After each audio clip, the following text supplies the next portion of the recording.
Usa o teu servo, Senhor, pastor Mauro, para que venha, Senhor, não falar de si, mas falar, Senhor Deus, daquilo que o teu Espírito colocou em sua mente e certamente irá colocar nas suas palavras.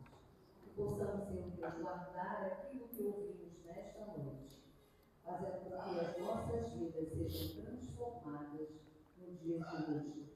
Dá-nos, Senhor Deus, uma semana, Senhor, de acordo com aquilo que aprendemos hoje. E em nome do Senhor Jesus, que te oramos hoje sempre. Amém. Amém. Poder sentar, irmãos. Muito bom poder estar aqui.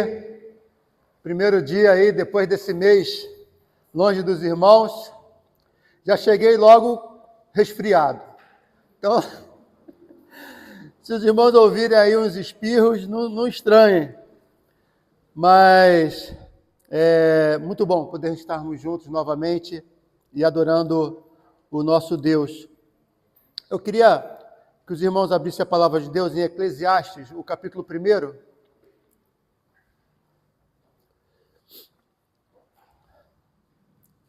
Vou fazer a leitura a partir do versículo 1 até o versículo 11. Eclesiastes 1, de 1 a 11. A palavra do pregador, filho de Davi, rei de Jerusalém. Vaidade de vaidades, diz o pregador. Vaidade de vaidades, tudo é vaidade. Que proveito tem o homem de todo o seu trabalho com que se afadiga debaixo do sol? Geração vai e geração vem, mas a terra permanece para sempre. Levanta-se o sol e põe-se o sol e volta ao seu lugar onde nasce de novo. O vento vai para o sul e faz o seu giro para o norte. Volve-se e revolve-se na sua carreira e retorna aos seus circuitos. Todos os rios correm para o mar, e o mar não se enche. Ao lugar para onde corre o rio, os rios, para lá tornam eles a correr. Todas as coisas são canseiras tais que ninguém as pode exprimir. Os olhos não se fartam de ver, nem se enchem os ouvidos de ouvir. O que foi é o que há de ser, e o que se fez, isso se tornará a fazer. Nada há, pois, novo debaixo do sol.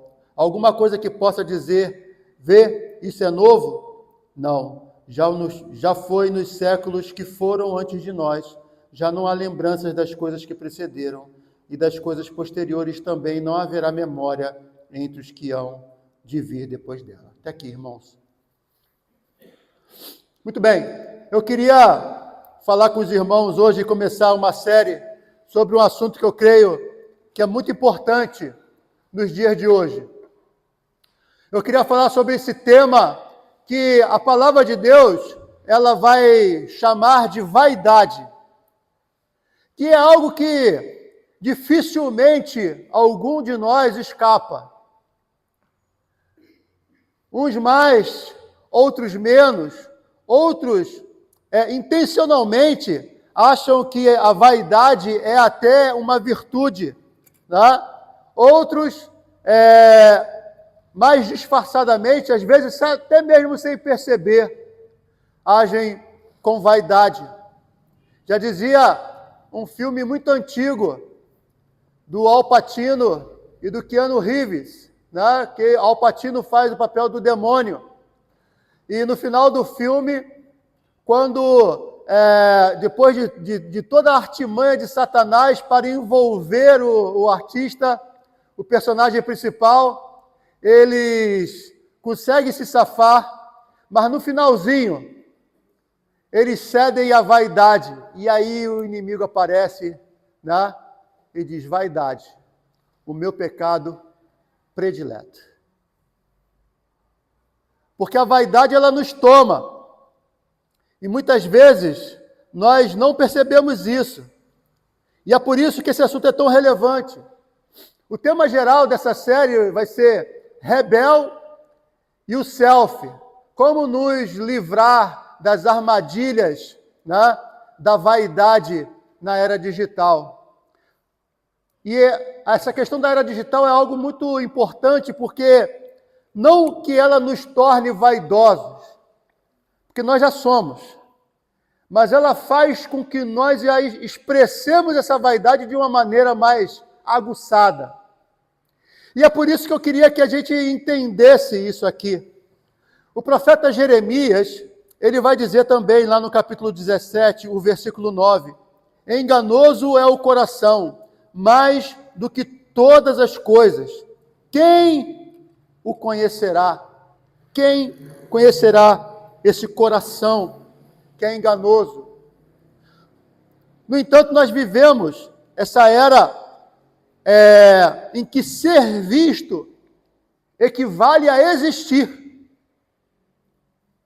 Antigamente, os filósofos citavam a grande frase, penso, logo existo, né? Quem nunca ouviu essa frase?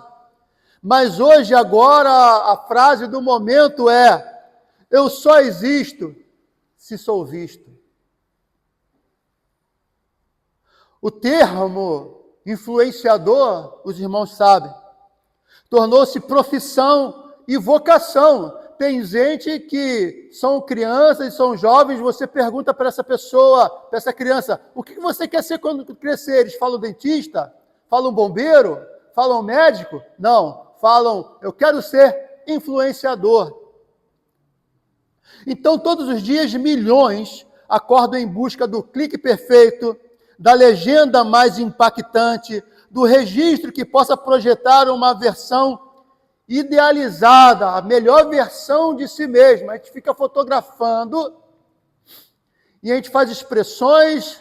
E outro dia eu estava aprendendo como tirar foto sem a barriga aparecer, né? Aí você vai tirar foto,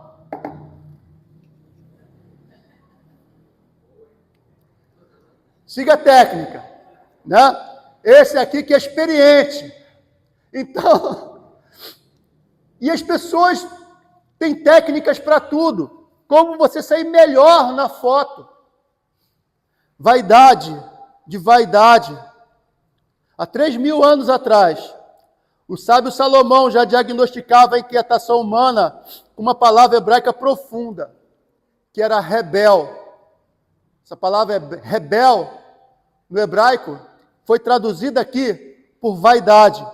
Mas ela significa fumaça, né? Vapor, aquilo que tem aparência, mas é sem substância.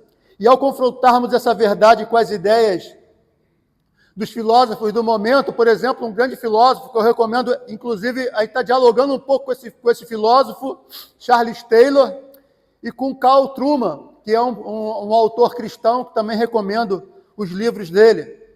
Mas Charles Taylor, ele vai falar no seu livro As Faces do Self, né? Ele fala que da interioridade moderna, como agora o lugar de autoridade. O que isso significa? Antigamente, a nossa identidade, ela não vinha de dentro de nós. A nossa identidade vinha de fora. Então, as pessoas, elas tentavam expressar no seu comportamento aquilo que era a sua comunidade, por exemplo, o seu país.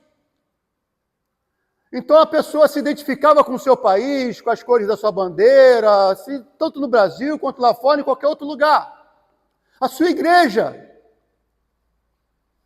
Se lembra que, quando eu entrei para o Evangelho, havia muitas essas discussões, né, entre batistas, presbiterianos, tentando mostrar como é que aquelas doutrinas que lhes são peculiares eram, de fato, bíblicas, e aí eu me envolvi em debates, etc.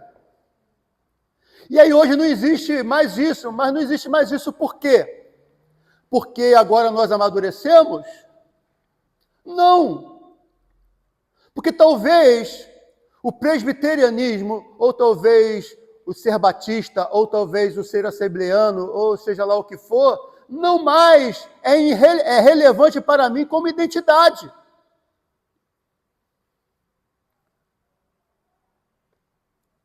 Por que isso? Não porque essas coisas deixam de ser importantes, mas porque algo tomou uma relevância maior, que é o nosso desejo, o nosso interior. Karl Truman ele vai ele expõe a questão do culto do self. Quando a gente fala self, não pense tão somente na foto. Na verdade, essa é uma expressão filosófica para o modo de comportamento em que as pessoas se voltam apenas para si mesmas. É o self, a pessoa está sempre olhando para si mesma. Então, ele expõe esse culto do self como identidade sexualizada e performática. Percebemos que a vaidade, e de acordo com Salomão aqui, não é um vício moderno, mas uma ferida antiga que hoje ganhou novos espelhos e novos microfones. Então, dentro desse significado, aqui caminhando na trilha do significado de vaidades, diz o pregador, versículo 2. Tudo é vaidade. Essa palavra rebelde se repete. Salomão usa esse termo, na verdade, 38 vezes em Eclesiastes para descrever aquilo que de fato parece que tem forma, parece que tem forma, parece que é interessante, mas não tem substância. É como você vê aqueles animais nos céus formados, aquelas imagens formadas por nuvens. Mas estão lá, tem a forma, mas o avião passa e nada acontece, porque não tem substância, é vazio. E aí vem o diagnóstico, né, do pregador aqui, Eclesiastes. Salomão ele vai dizer: que proveito tem o homem de todo o seu trabalho que faz debaixo do sol? Salomão não está sendo cínico aqui, mas está sendo realista. Toda busca por sentido fora de Deus é inevitavelmente frustrada. Então, quando você busca significado em você mesmo e entra nas Escrituras para tentar comprovar o que você está pensando, você vai bater de frente com Jeremias e ouvir o profeta dizer: o coração do homem é desesperadamente corrupto, quem o conhecerá? Se você tem um coração desesperadamente corrupto, você confiaria no que o seu coração diz para você? Mas essa é a máxima da sociedade. Ouça o seu coração. Faça o que o seu coração deseja. E isso nos levou a uma sociedade sem freios.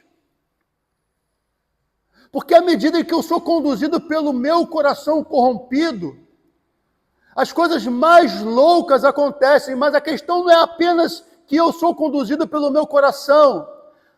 A questão é que eu entendo que o meu desejo, ele tem autoridade. E é isso que o filósofo Charles Taylor vai dizer. As pessoas estão colocando autoridade no seu interior, no seu próprio desejo. Então, se o meu desejo, o meu interior tem autoridade, eu vou impô-la sobre a Isis. Eu vou impor a minha vontade sobre a Cristina, sobre a Násia, sobre todo mundo que está aqui, porque a minha vontade é o que importa. E, portanto, se eu digo que eu sou um animal no corpo de um homem, eu não apenas vou expressar isso, mas eu vou exigir que você respeite essa loucura. Deu para entender em que mundo nós estamos hoje? Guilherme de Carvalho ele vai falar sobre a questão da crise da verdade. O que é verdade? E aí ele vai dizer que essa questão do questionamento do que é verdade, porque se a pessoa que é claramente um homem diz que é um homem, mas que na verdade ele é um gato no corpo de um homem, Você vai dizer, isso é mentira. E ele vai dizer, mas o que é mentira e o que é verdade? E ele vai dizer que essa questão da mentira e da verdade é apenas a ponta do iceberg, que essa questão não é a base dos problemas de hoje. A base dos problemas de hoje está no fato de que as pessoas entraram em choque, não com a verdade, mas com a realidade. Então, aquilo que é óbvio, não é mais óbvio. Se o cientista diz, olha, você tem X e Y, isso não me importa mais.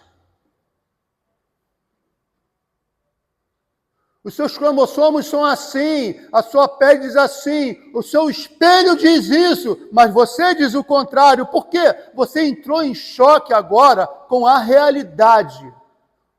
E porque você não compreende a realidade, você não sabe mais o que é verdade. O desconhecimento ou a falta de amor à verdade é justamente a falta da compreensão da realidade das pessoas. A coisa é muito mais profunda do que imaginamos. E é esse tipo de sociedade que promove todo tipo de mudança social. E as pessoas...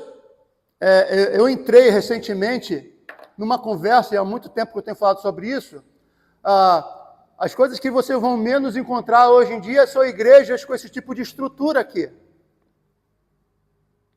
As igrejas agora têm outra estrutura. Estava ouvindo uma arquiteta especialista em espaços religiosos, ela é estudiosa nisso. Então, inclusive, ela vai usar até uma expressão marxista. E aí a gente vai negar o problema que ela está colocando? Não, porque ela vai dizer o seguinte, olha, as igrejas hoje, elas não são construídas para mostrar a você o transcendente, para te dar uma perspectiva de fé, mas para te mostrar, mas para satisfazer o seu lado consumista. As igrejas e a arquitetura da igreja se renderam ao capital. Ela está mentindo? Não! Porque as igrejas construídas hoje se parecem com shopping. E aí, quando eu entrava em debate com os pastores conhecidos, eu falava assim, essa igreja preta não é apenas uma questão de cor, é uma coisa muito mais profunda do que isso.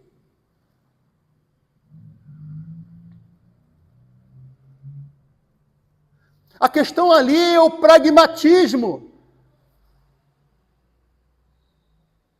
A questão é o consumismo, mostrar como que as coisas são feitas para agradar o quê? O consumidor que está sentado aí. Mas vocês e eu, nós não somos consumidores da fé. Pelo menos não deveríamos ser. Nós somos a igreja de Cristo que se reúne para a adoração.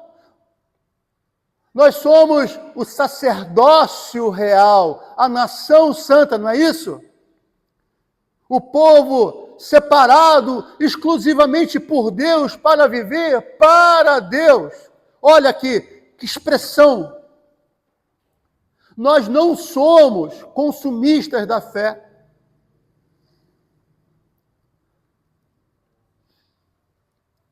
E é por isso que nós precisamos perceber que à medida em que a sociedade muda para satisfazer os nossos desejos, na verdade, a identificação do quanto nós nos transformamos em pessoas orgulhosas e o quanto nós nos transformamos em pessoas vaidosas. Eu entro por a porta de uma igreja e eu já fico prestando atenção. Esse banco, ele é acolchoado? Essa igreja está preparada para me receber? Isso não é apenas um cliente exigente, isso é uma pessoa vaidosa. Porque igreja não se trata disso.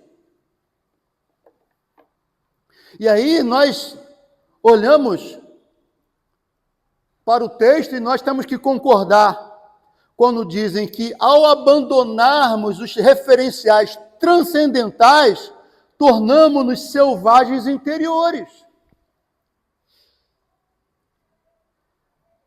Quando nós abandonamos as referências transcendentes, aquilo que nos faz olhar para Deus, e é por isso que João Calvino vai dizer que o maior momento de dignidade do ser humano é quando ele se encontra com o seu Deus. Não tem momento que te faça uma pessoa mais digna do que esse momento agora, e que estamos reunidos enquanto povo de Deus na presença do Altíssimo.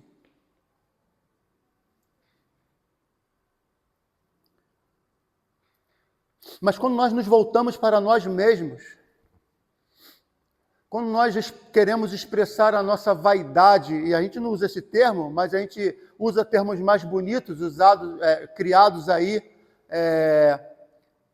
pelos meios de comunicação, a internet acima de tudo, mostre o seu eu, mostre quem você é.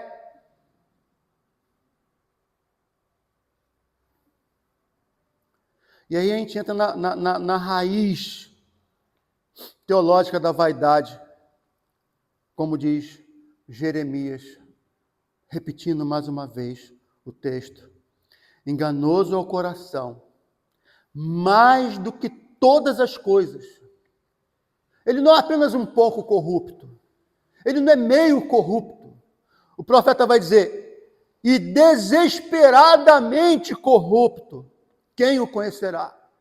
Eu não sou capaz de conhecer o meu coração, só Deus. Você muitas vezes no convívio com as pessoas, você começa a conhecer as pessoas, você conhece o seu filho, a sua filha, você sabe as reações que ele tem diante de certas coisas, mas não se engane, você não conhece o seu filho e sua filha porque você sequer se conhece.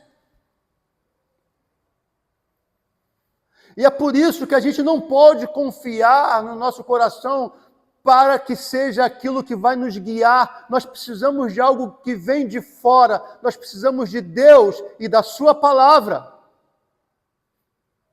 Nós não podemos ficar nesse materialismo e pragmatismo interno, mas nós temos que nos voltar para o Altíssimo. O coração, ele é o centro do engano. A vaidade não é apenas uma expressão cultural, é uma doença espiritual. O coração humano, segundo Jeremias, é desesperadamente corrupto. Ele mesmo é um fabricante de ídolos, como diz o reformador João Calvino. É de dentro que brotam as compulsões por glória, por aprovação e por visibilidade.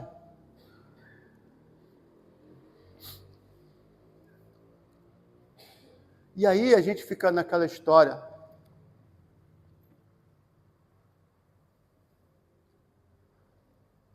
Pastor Mauro, o nosso irmão Guilherme, que está gravando aqui, ele vai botar o vídeo lá. Aí o vídeo tem, sei lá, bombando. 30 visualizações. Aí veio aquele garotinho, King de pau, de povo, não sei o que, não sei das quantas, 2.000, 3, 1 milhão de visualizações. Isso é para botar qualquer um no buraco, não é não? É para enfiar a cabeça num buraco e ficar para lá para sempre.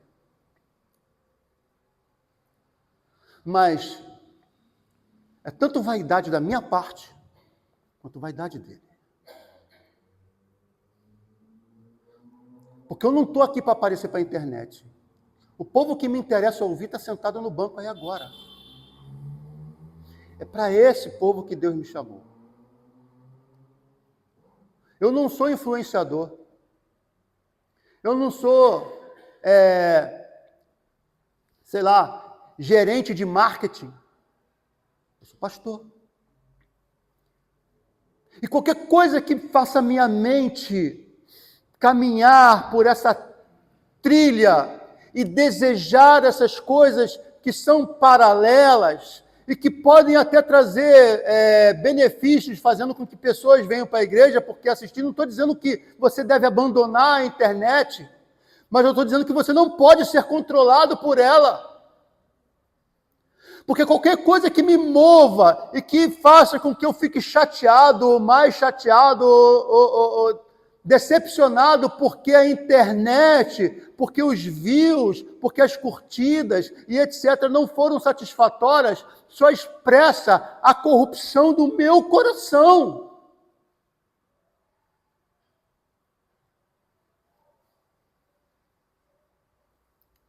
É de dentro que brotam as compulsões. E aí nós temos essa idolatria do eu. Carl Trueman vai dizer, em nossa cultura, ser fiel a si mesmo é o maior mandamento. A identidade deixou de ser recebida e passou a ser fabricada. Como eu falei, um dia eu acordei e disse, eu sou presbiteriana? Não. A Marinásia, linda, com 16 anos, chamou para ir para a igreja. E lá fui. Interessado na igreja? Não. Mas, aos poucos, Deus foi fazendo a obra. E daqui a pouco, estava em mim fazer parte daquela comunidade. E daqui a pouco eu estava sentindo orgulho de ser presbiteriano. E seria a mesma coisa se fosse numa igreja batista, se fosse numa outra igreja, seja lá qual for. Claro, seja lá qual for, uma igreja fiel à palavra de Deus. Mas isso não nasceu dentro de mim. A comunidade colocou, eu peguei isso de fora. E a minha identidade veio da comunidade.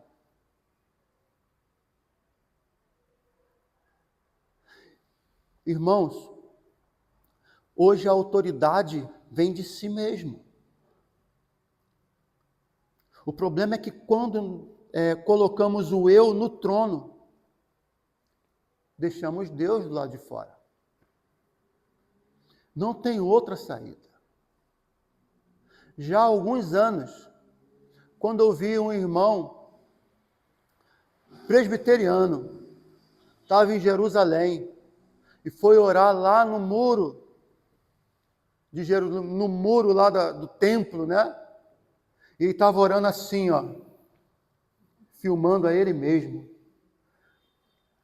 Eu falei, estamos entrando num buraco sem fundo.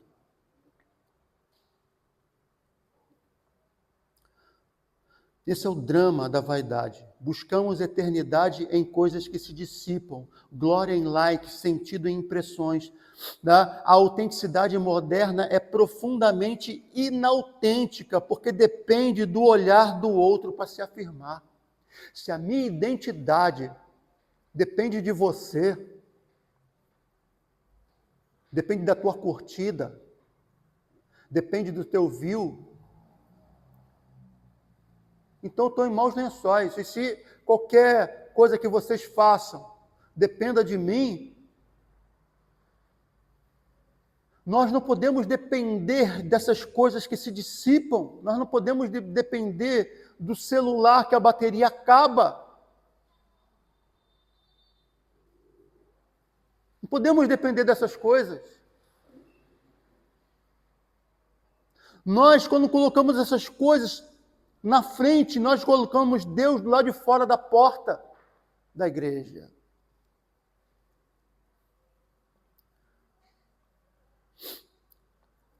O selfie, né? E aí a gente entra nessa questão da cultura do selfie. O selfie tornou-se centro gravitacional da experiência moderna.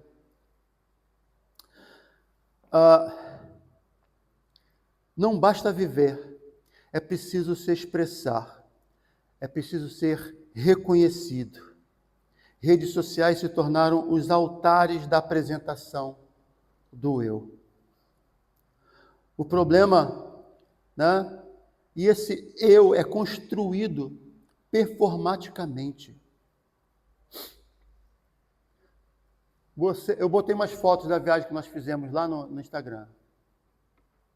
E as pessoas olham para aquelas fotos. Se você fizer uma resenha de quem eu sou a partir daquelas fotos,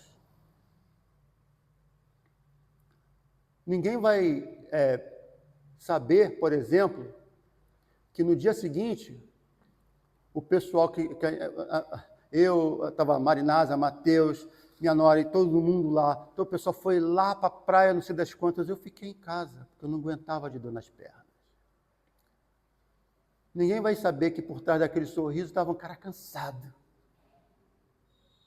As pessoas vão pensar que eu sou rico. Mas é isso que eu quero que elas pensem. Muitas vezes, quando a gente coloca ali.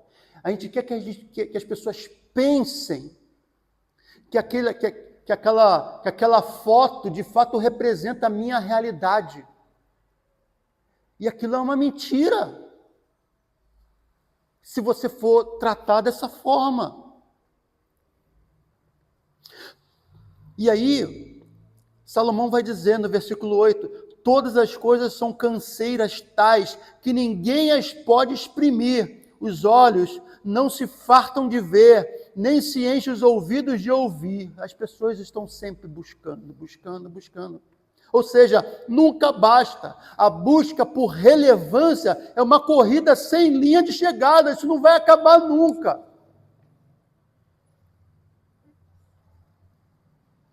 E aí vem as métricas da vaidade. Porque tem métrica, tem medida. E quais são as medidas? São os likes, são os seguidores. Fulano de tal, artista tal, falou uma bobagem tal, perdeu não sei quantos seguidores, o camarada entra em depressão. Vai para o médico. São as visualizações. A medida são aquilo que a internet nos dá. São as moedas do mercado da autoimagem, mas elas nada dizem sobre o valor eterno de uma alma. Como os ídolos de madeira e metal, essas métricas são surdas, mudas e cegas e tornam seus adoradores semelhantes a elas. Surdos, mudos e cegos. E eu queria encerrar apenas abordando mais uma questão, que é o vazio da busca, dessa busca vã. A ilusão da novidade. Queremos uma coisa nova a cada momento. E as igrejas que enveredaram por isso, elas precisam de coisas novas, ela precisa de uma atração nova, ela precisa de uma novidade, ela precisa de um cantor novo, ela precisa de uma gincana nova, ela precisa de algo novo. Mas elas se deparam com o versículo 10, há alguma coisa de que se possa dizer, vê, isso é novo? Não. Já foi nos séculos que foram antes de nós. Isso já aconteceu. Essa busca por novidade já acontecia no tempo de Salomão. E ele dizia, isso tudo é vaidade. É poeira, é vapor. Tem aparência, mas não tem substância. É rebel. Então, por trás de cada inovação está o velho coração humano buscando por sentido. A modernidade apenas sofisticou os meios da vaidade, mas a substância permanece a mesma.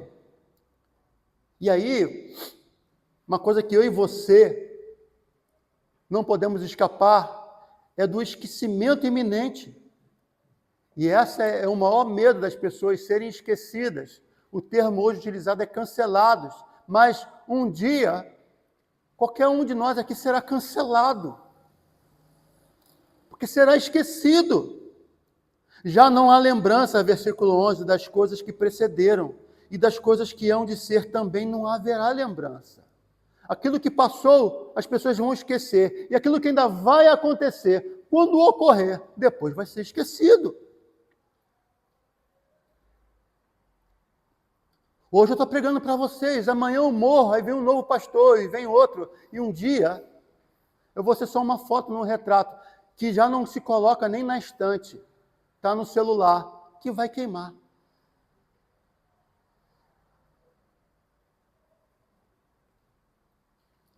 É um mundo de vaidade. Se as pessoas não te cancelarem, o tempo vai te cancelar. Na busca por imortalidade digital, esquecemos que o mundo passa e a sua concupiscência. Mas aquele que faz a vontade de Deus, é o quê? Permanece para sempre. Aquele que faz a vontade de Deus permanece para sempre. 1 João 2, versículo 17. E aí, eu queria perguntar para vocês, para podermos fechar aqui, onde que eu busco minha validação? É onde que você tem buscado a sua validação? Você tem buscado a sua validação em Deus ou no reconhecimento alheio? É o que Deus pensa de você que te importa, o que o seu vizinho, seu amigo pensa a respeito de você que importa? Minhas redes sociais glorificam a Deus ou a mim mesmo? Você já perguntou isso para você mesmo? Como a minha identidade pode ser reorientada para Cristo e não para o eu? Faça um exercício.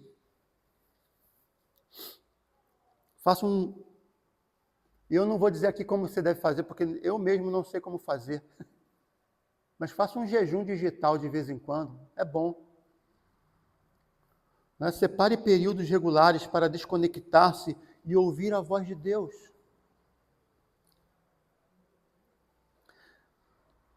Exame de motivações. Antes de postar algo, pergunte: isso glorifica a Deus ou alimenta o meu ego?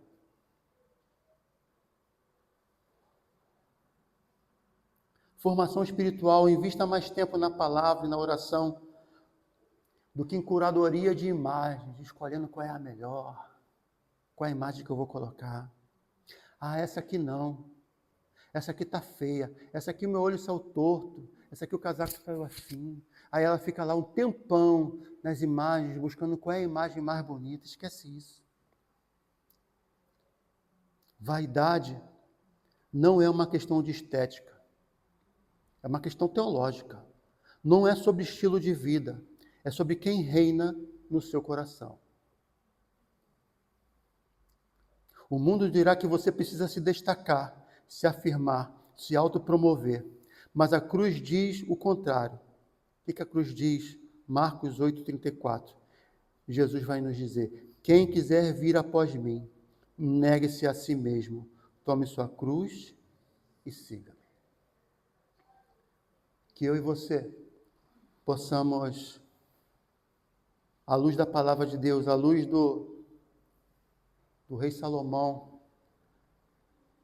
que fez aqui um autoexame, um homem que viveu numa realidade de vaidades, ele mesmo sucumbiu a isso. Depois ele escreve para nos alertar, a mim e a você. Vamos orar, irmãos, vamos pedir a Deus que nos abençoe, vamos pedir a Deus que nos vacine contra essas coisas e que nós possamos buscar nossa identidade em Deus, na sua palavra, na sua igreja, mas não em nós mesmos e no nosso coração e no nosso próprio desejo. Amém? Queria pedir à nossa irmã Joana Dark que nos elevasse a Deus numa oração, né? E que Deus esteja nos abençoando, né? E nos fortalecendo e nos dando fé para que possamos servi-lo mais profundamente. Santo Deus, nós louvamos, nós agradecemos, nós te bendizemos, Senhor, pela alegria, Senhor Deus, de estarmos em tua casa, nesta hora também, Senhor. Muito obrigada, Pai, pelo que tem me dado de nós, Senhor. E tudo que ouvimos pela mensagem que tu mesmo preparaste, Senhor, do teu servo, Senhor. Possamos colocar